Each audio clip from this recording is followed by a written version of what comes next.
toutes. On a 45 minutes pour discuter de la démarche collaborative et la co-construction de solutions numériques en santé. Donc, le titre de l'atelier, c'est « Innover ensemble pour la santé, co-construire des solutions numériques pour répondre aux besoins de tous ». Je me présente très rapidement. Donc, je suis Jules Capur, responsable de la filière santé numérique chez Medicine Paris Région. Medicine Paris Région, pour ceux qui ne nous connaissent pas encore, nous sommes donc le pôle de compétitivité santé de la région Île-de-France. On a environ 530 structures qui sont aujourd'hui adhérentes de Medicine, ces structures étant des grands groupes, des startups, des hospitaliers, des académiques, etc. L'objectif de Medicine aujourd'hui, c'est de rassembler et de fédérer justement ces acteurs pour ensemble travailler à la santé de demain et trouver les solutions thérapeutiques et diagnostiques qu'on utilisera dans 5, 10 et plus encore. On est réunis aujourd'hui puisqu'il y a maintenant 1 an et demi à peu près, Medicine Paris Région en collaboration avec le RESA, qui est une centrale d'achat, la région Île-de-France et la BPI. Nous avons lancé un appel à projet qui s'appelle InnovUp Expérimentation Santé, qui est en fait un petit peu un tiers-lieu d'expérimentation en plus petit, avant les tiers-lieux d'expérimentation qu'on connaît maintenant grâce à la stratégie d'accélération santé numérique. Et donc en fait le but d'InnovUp Expérimentation Santé, c'était de faire remonter des besoins des hospitaliers et par rapport à ces besoins identifiés, trouver des structures lauréates, qu'elles soient des PME, des TPE ou des ETI, pouvant répondre justement à ces besoins identifiés. Et donc aujourd'hui, nous sommes 1 an et demi après l'ouverture de cet appel à projet. J'ai à ma gauche ici, en tant qu'intervenant, une structure lauréate, son hôpital partenaire, et notamment Future for Care aussi, qui se présenteront juste après. Et donc l'idée de cet atelier, c'est vraiment de discuter de la démarche de co-construction, de pourquoi est-ce que c'est justement intéressant et important de collaborer ensemble, notamment pour répondre aux enjeux d'usage, d'adoption de ces outils numériques en santé. Inès, peut-être si tu veux bien te présenter la première. Bonjour à tous et à toutes. Je m'appelle Inès, je suis chef de projet chez InLab, donc une des structures lauréates dont parlait Jules. Je travaille dans le domaine de la santé. Avant, je travaillais dans le domaine de la santé au sens large. Je faisais du conseil en stratégie pour les boîtes pharma, medtech et biotech. Et donc là, j'ai rejoint InLab depuis 1 an et demi, où je suis en charge de tous les projets en lien avec l'usage, l'usabilité. Et j'aide également sur toute la partie levée de fonds qui bat son plein en ce moment. Et pour parler donc d'InLab plus spécifiquement, on a développé un brassard qui permet de prendre les constantes vitales des patients à distance de façon simple, connectée et programmable. Et on a beaucoup de cas d'usage pour cette solution. Et celui dont on va parler aujourd'hui, on va se concentrer sur les urgences. Et dans le cas des urgences, notre valeur ajoutée en tant que dispositif médical, c'est 2 points principaux. Le premier, c'est de gagner du temps sur le retapage des données pour les soignants et les soignantes. Et le deuxième, c'est de décharger mentalement les soignants-soignantes qui ont toujours à l'esprit leurs patients à risque qui peuvent potentiellement décompenser aux urgences. Et donc l'idée, c'est donc d'aider là-dessus. Voilà, on est une dizaine chez InLab et il y a également Jean-Marc dans l'assistance qui est cofondateur. Voilà, et je laisse la parole à Fabien qui nous aide beaucoup sur le projet. Moi, je suis le docteur Fabien Brigand, je suis médecin urgentiste à l'hôpital Saint-Antoine. Je travaille donc à la PHP, je suis urgentiste depuis 6 ans. Saint-Antoine, c'est un service qui reçoit plus de 60 000 patients par an. Donc on a un flux de 160 à 180 patients par jour. L'innovation, dans tous les cas, aux urgences, est un terrain de développement majeur. Et d'avoir pu travailler du coup avec Inès sur InLab, ça a été une expérience excellente pour pouvoir co-construire et essayer de limiter au maximum les freins chez nous aux urgences. Donc moi, je suis Jeanne Thieu-Bénichou, donc de la société Future for Care. En fait, Future for Care est une joint venture de 4 grands groupes. Orange, Capgemini, Sanofi et Generali. Donc c'est assez étonnant parce que ces 4 grands groupes se sont mis ensemble, ce qui est vraiment de l'ordre du miracle, hein, mais je pense que le Covid l'a aidé.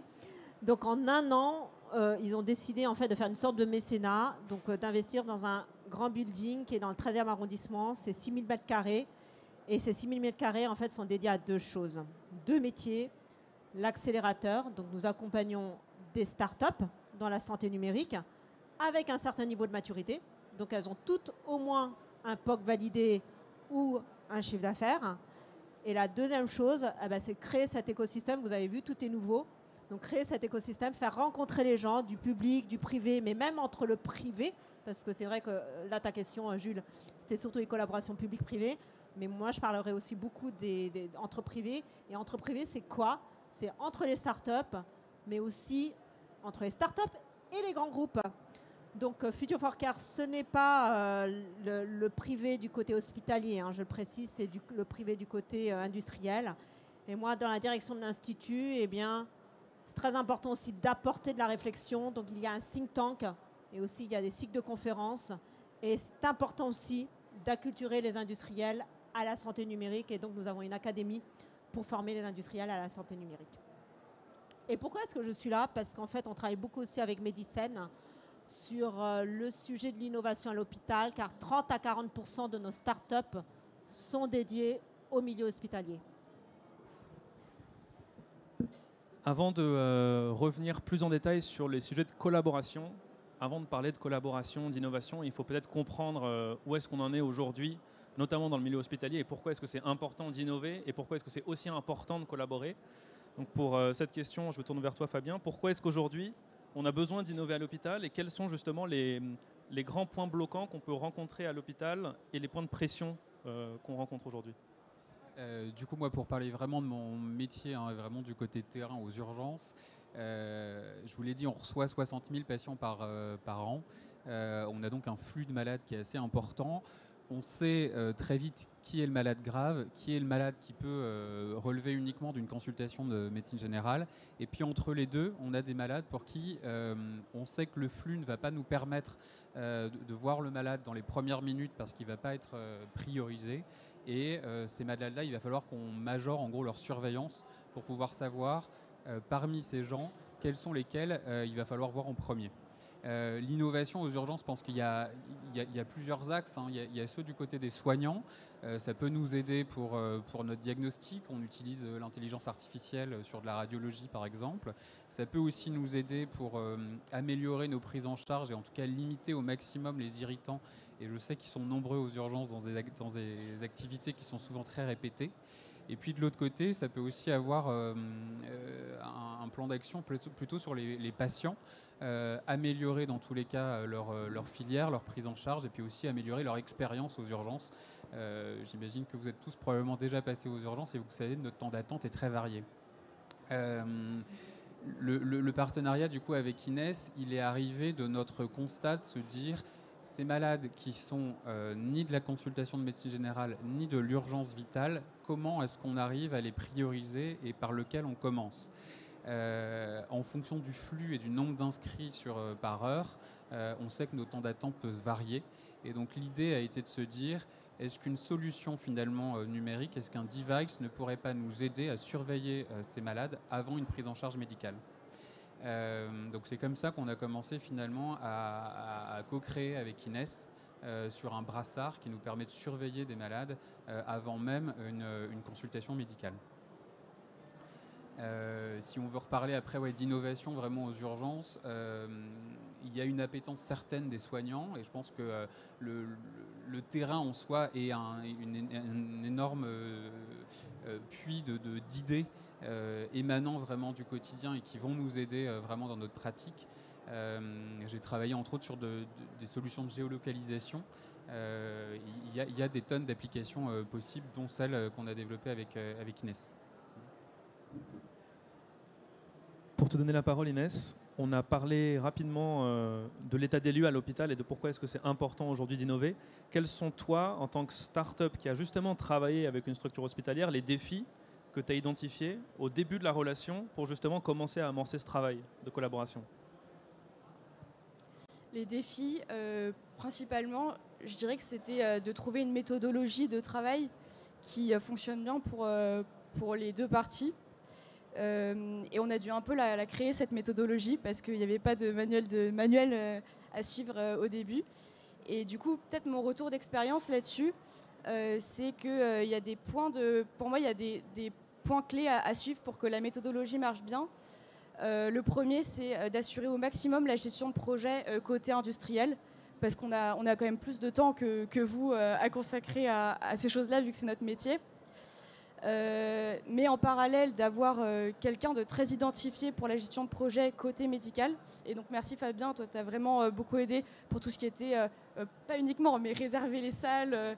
Et ça c'est vrai que sans toi on ne pourrait pas faire ces choses-là. Et troisième point, je pense, c'est d'avoir des présentations, quand on vous faisait des présentations de nos avancées, hyper succinctes, parce que vous avez un peu la maladie inverse de nous. Nous, on a des réunionites, où parfois on fait des réunions un peu trop longues. Et vous, c'est le contraire. C'est quand ça dure plus de 10 minutes, là, on perd tout le monde. Et il y a même une urgentiste qui m'a dit qu'elle n'arrivait pas à faire moins de 2 choses à la fois. Donc du coup, il faut essayer de faire les choses très claires, très concises. Et pour moi, c'était ça les facteurs clés de succès de la collaboration et le défi à relever. Oui, je pense que dans ce que tu dis sur la co-construction, l'idée, pour nous, c'est vraiment de partir du terrain et de pouvoir vraiment faire remonter, avoir un espace où on arrive vraiment à dire voilà nos difficultés, voilà notre frein, et qu'on puisse vraiment comprendre finalement le métier qui est associé au device qui est développé, ou en tout cas les problématiques. Donc ce que vous avez fait, Inès, c'est que vous avez vraiment suivi finalement notre infirmier d'accueil et d'orientation, notre aide-soignant, qui va prendre une tension 40 fois, 50 fois dans la journée pour qu'il puisse vraiment comprendre comment est-ce que la solution va être utilisée. Ce qui a été hyper important pour nous, c'est que vous avez eu une volonté première de comprendre notre métier, de comprendre nos difficultés et de pouvoir y répondre à l'aide de la technique que nous, pour le coup, on n'avait pas du tout. Et je pense que si on veut qu'une solution soit acceptée sur le terrain, il faut qu'elle adhère complètement à l'équipe et il faut qu'elle soit dédiée au terrain. Donc ça, d'avoir un temps pour pouvoir vraiment dire voilà mon métier, voilà mes difficultés, voilà comment je fonctionne au quotidien, mais dans des détails très simples, vraiment voilà le brassard que j'ai, voilà comment je l'utilise, voilà pourquoi je te dis que tel point pour moi c'est un frein, parce que même au niveau du matériau ou de l'usage, ça va être un frein pour moi et donc je ne vais pas accepter ta solution.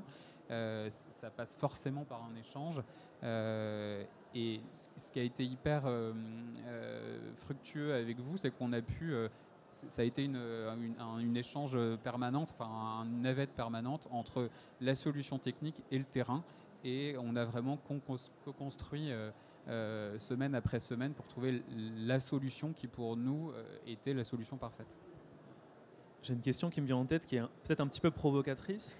Comment est-ce qu'on fait pour trouver du temps quand on est urgentiste, justement à consacrer pour ce type de projet qui en lui-même prend du temps, même si l'objectif d'ailleurs c'est d'en libérer.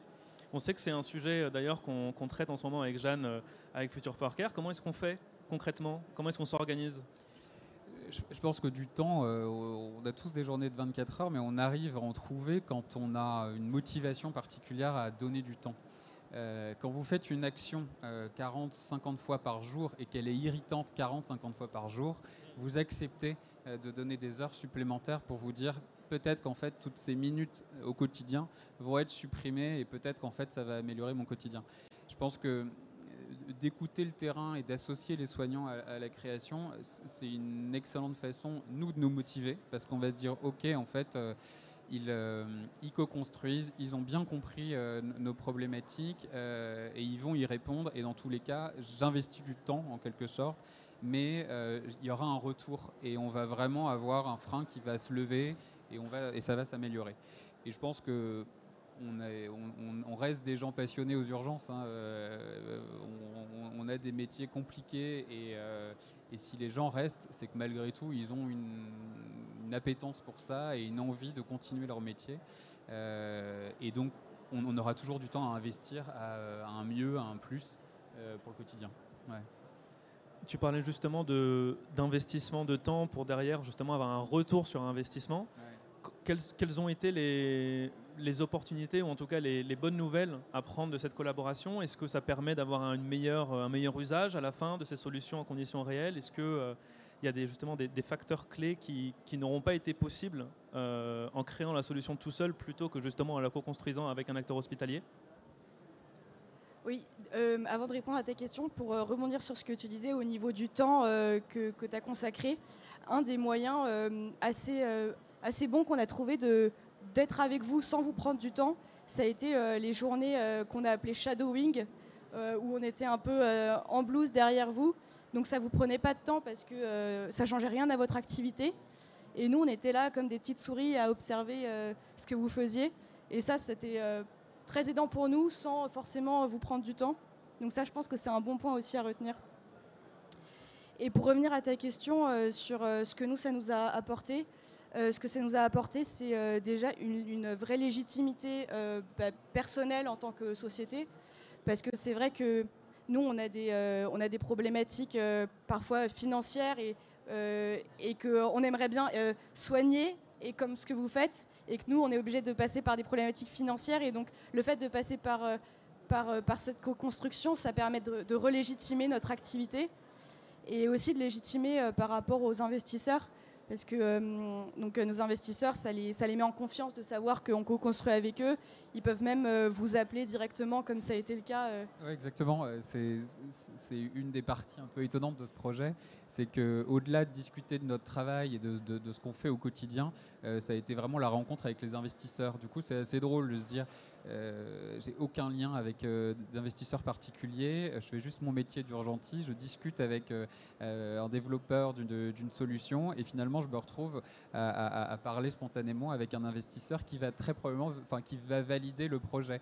On se retrouve un peu aidant mais en même temps évaluateur en quelque sorte de la solution et ça nous permet vraiment de nous légitimer en se disant finalement on a toute notre place dans ce projet, et on a été écouté du début, on va même l'être jusqu'à la fin sur l'investissement.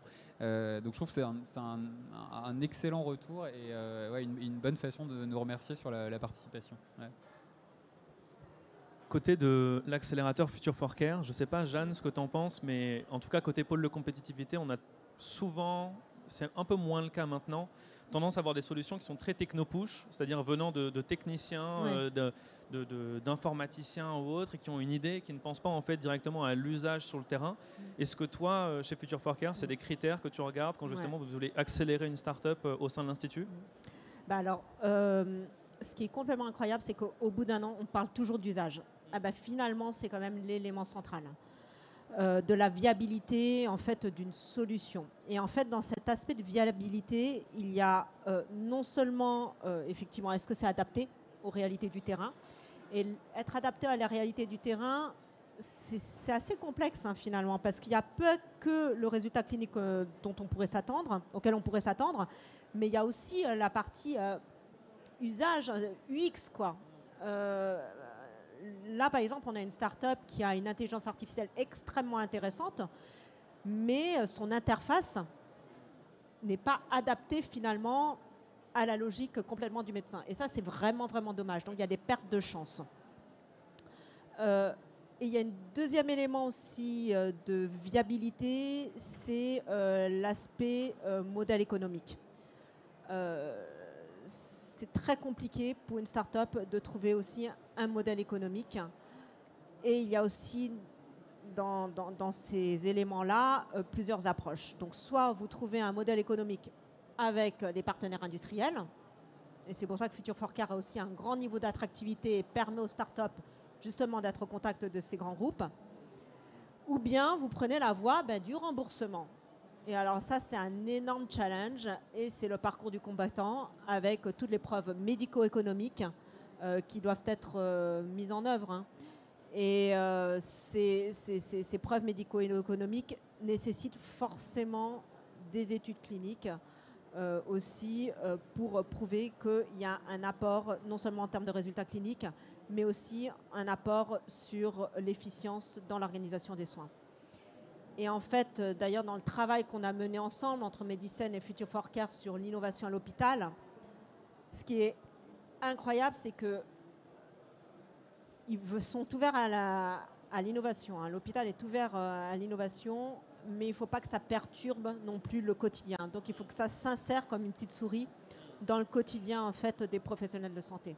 Donc finalement, ce n'est pas si simple de monter une structure, de monter une solution en santé numérique. Il faut prendre en compte, comprendre le langage du médecin, comprendre le langage du techno, comprendre les aspects médico-économiques et réglementaires, et après, en plus, aller chercher son business model. Oui, en plus, l'une des difficultés par rapport à ces structures hospitalières, c'est que l'organisation interne aussi change en fonction de ces structures. Et donc la lisibilité de ces structures n'est pas forcément évidente à chaque fois en fonction des personnes à qui on veut s'adresser. Mais complètement. Et puis en fait, il y a un sujet aussi qui est extrêmement complexe pour les hôpitaux et les professionnels de santé, c'est la compréhension et la visibilité du marché.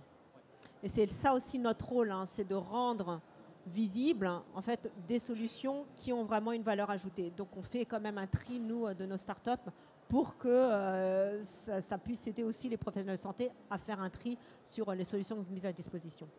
Mais la visibilité du marché est vraiment un sujet, mais c'est comme dans tout finalement domaine où il y a beaucoup d'innovation, c'est vrai que c'est complexe au début.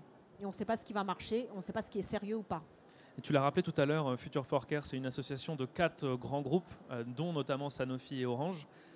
Toi, de ce que tu peux voir vis-à-vis de ces grands groupes, est-ce que ce sont des critères qu'ils regardent, notamment le fait que les startups aient pu justement travailler avec des structures hospitalières sur le terrain, etc. Ou est-ce que c'est plutôt l'innovation en tant que telle qui est importante au-delà justement de cet aspect de co-construction? L'innovation en tant que telle, sans l'expérimentation sur le terrain, sans la validation par le terrain, elle n'existe pas en fait. C'est pour ça qu'en fait, même les investisseurs se méfient beaucoup des startups en santé numérique qui n'ont pas un médecin en tant que cofondateur.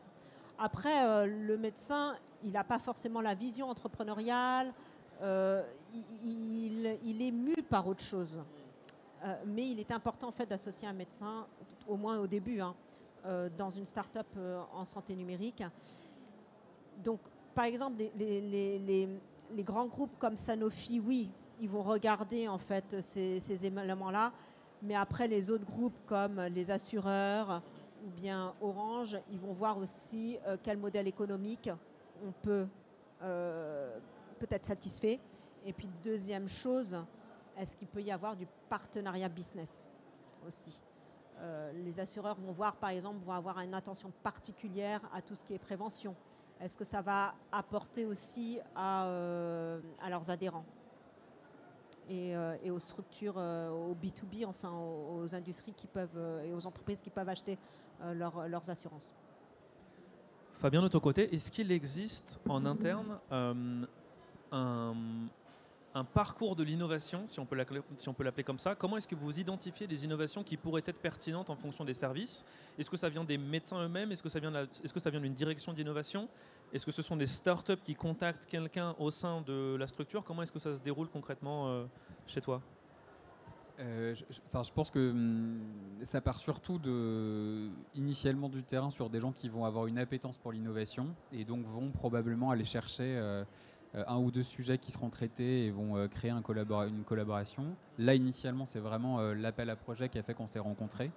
Après, il y a eu au niveau de l'AP centrale, en quelque sorte, un groupe d'innovateurs où un peu il y a une appétence un peu dans tous les services.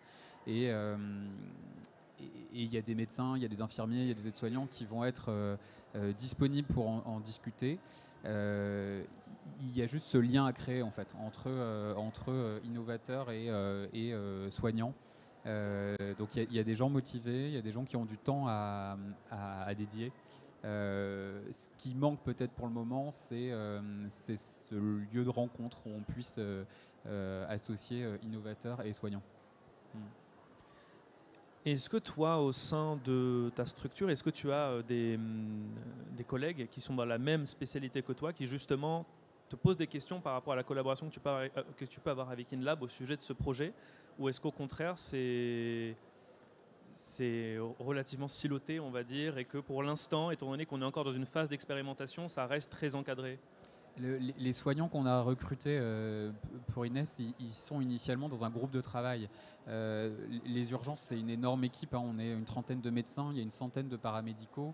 C'est une petite entreprise et évidemment, comme dans toute entreprise, il y a des groupes de travail qui vont un peu gérer le quotidien et pouvoir voir dans tel secteur finalement qu'est-ce qui fonctionne, qu'est-ce qui ne fonctionne pas, et des groupes de travail existent. On a utilisé un groupe de travail déjà existant qui s'occupe justement de l'accueil et de ces salles d'attente en se disant ils ont forcément une appétence sur ce secteur et ils vont vouloir participer à cet appel à projet. Donc il y a des gens motivés. Sur mes collègues médecins, le problème de nos métiers actuels, c'est qu'on a une charge de travail qui est particulièrement intensive et que parfois on a du mal à prendre du recul et à se dire cette prise de recul va me prendre du temps, mais elle va aussi m'aider au quotidien.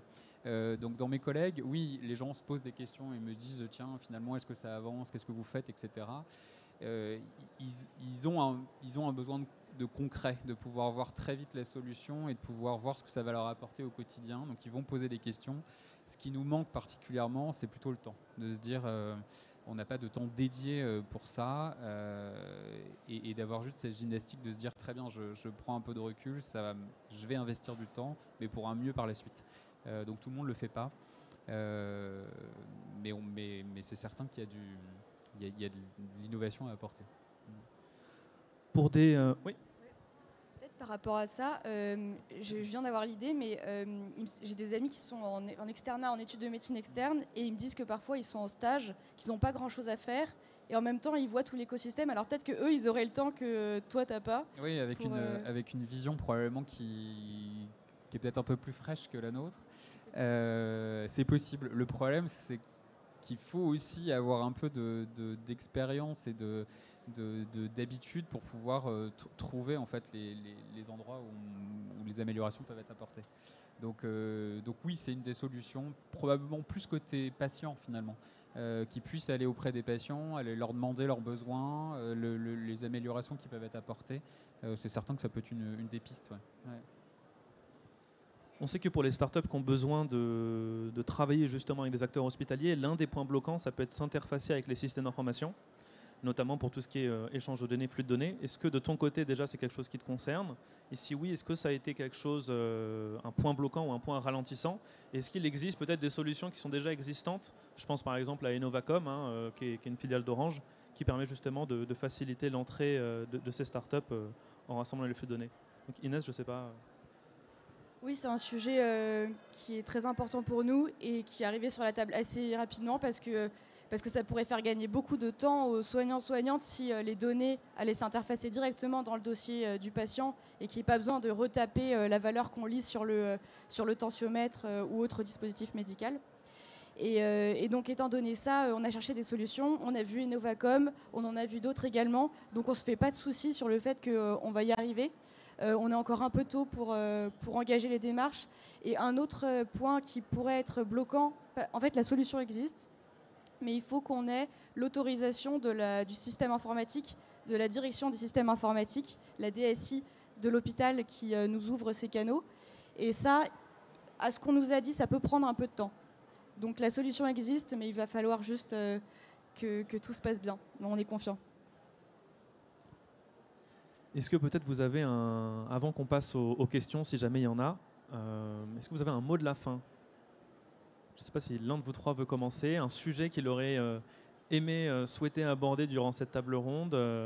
On peut parler peut-être... En fait, après le travail que nous avons fait ensemble sur le terrain, c'est-à-dire aller rencontrer les acteurs hospitaliers pour savoir comment est-ce qu'on pourrait accélérer le développement de l'innovation à l'hôpital, ce qui m'a énormément frappé, c'est que finalement, c'est encore des sujets d'humains. Et en fait, j'avais posé une question, mais à la toute fin des interviews, et même on était en train de se lever. Et là, j'ai posé la question, je ne nommerai pas la structure hospitalière, et là, j'aurais dit, mais est-ce que toutes les solutions en santé numérique, les startups qui vous présentent leurs solutions, est-ce que ça match vos besoins? Et là, en fait, ils nous ont dit, ah ben non. Et je dis, comment ça se fait? Quels sont réellement vos besoins?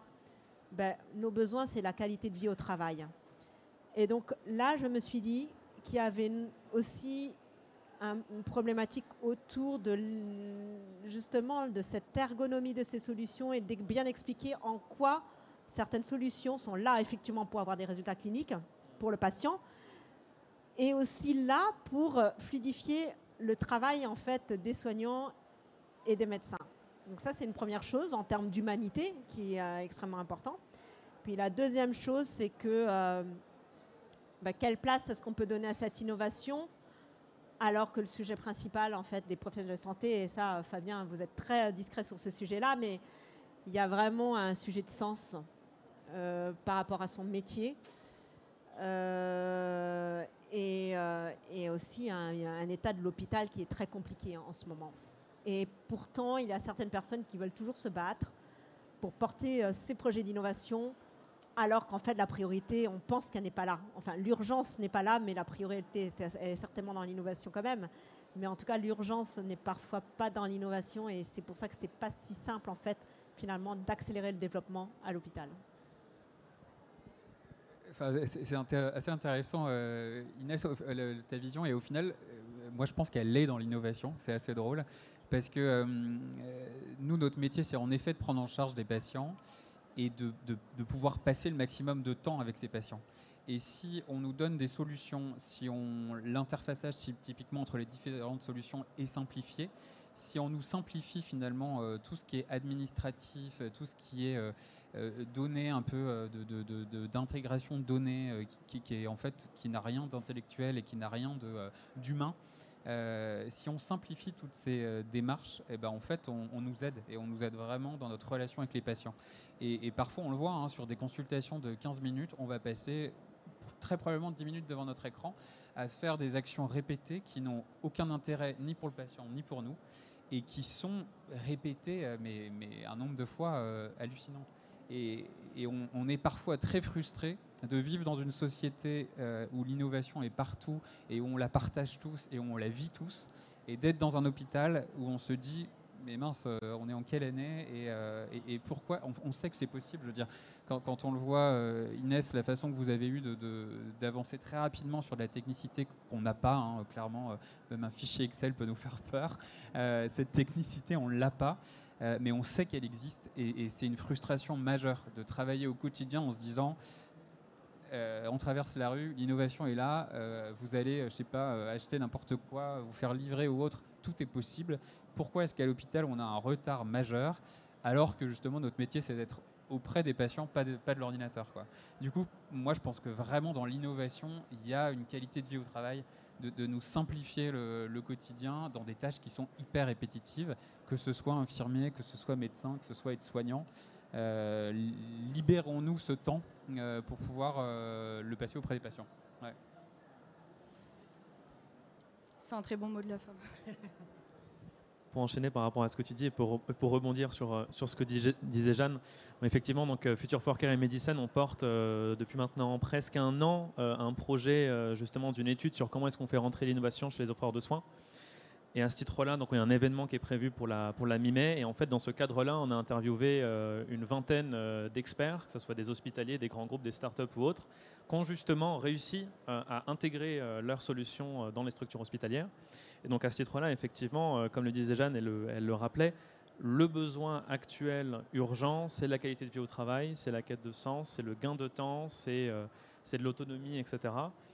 Avant justement de penser à ces nouvelles innovations qui pourront à terme intégrer les différents soins. Donc je pense qu'en fait tout se suit assez logiquement.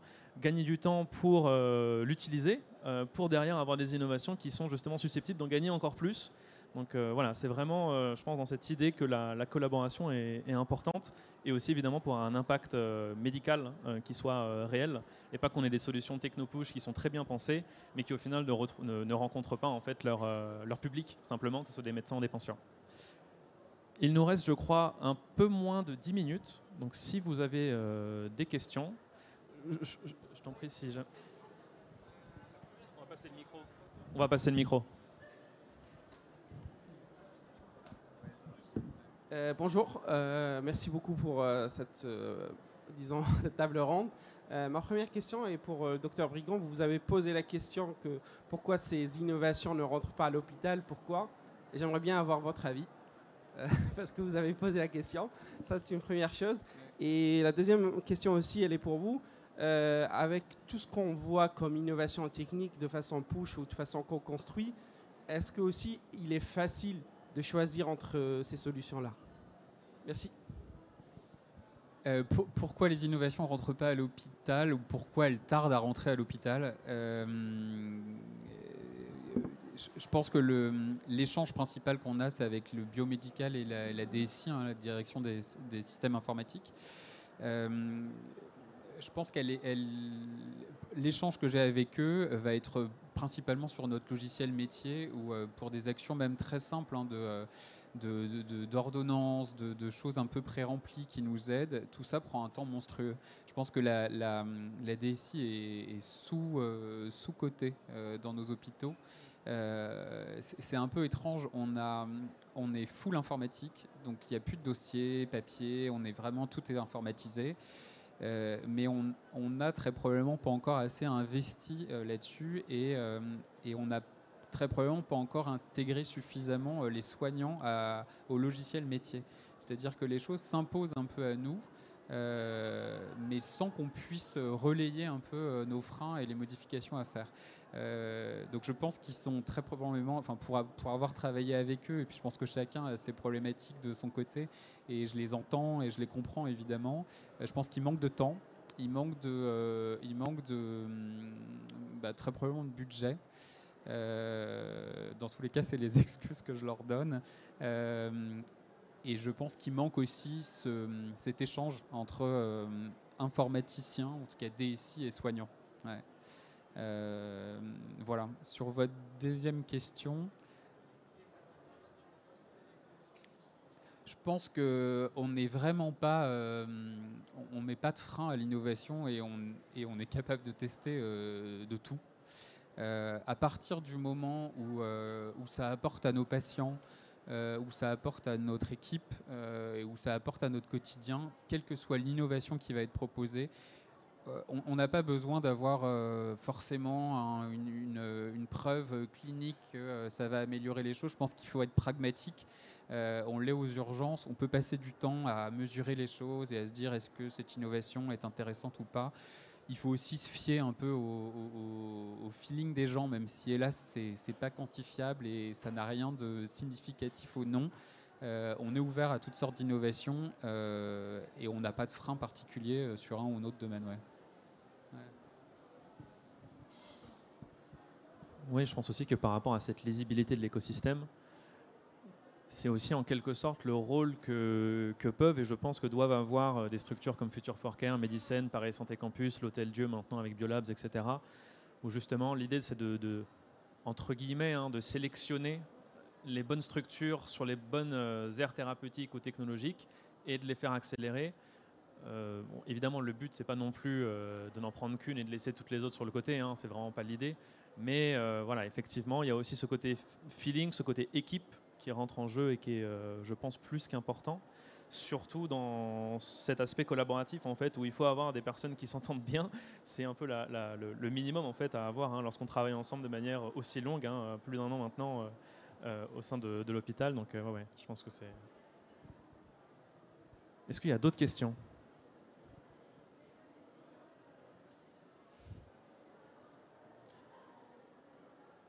Pas d'autres questions, pas d'autres questions. Vous êtes sûr ?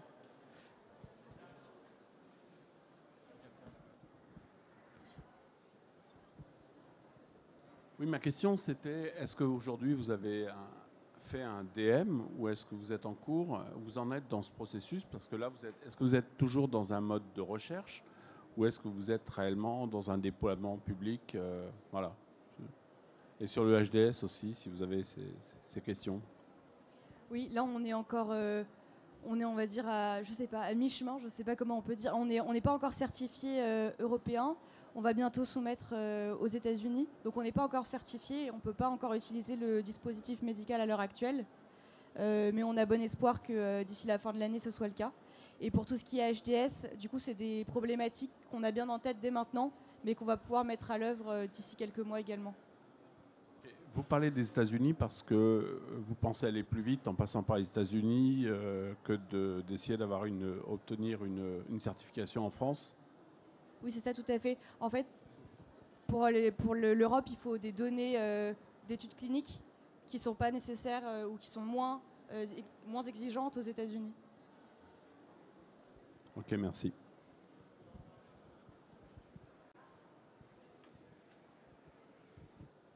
S'il n'y a pas d'autres questions, on vous remercie.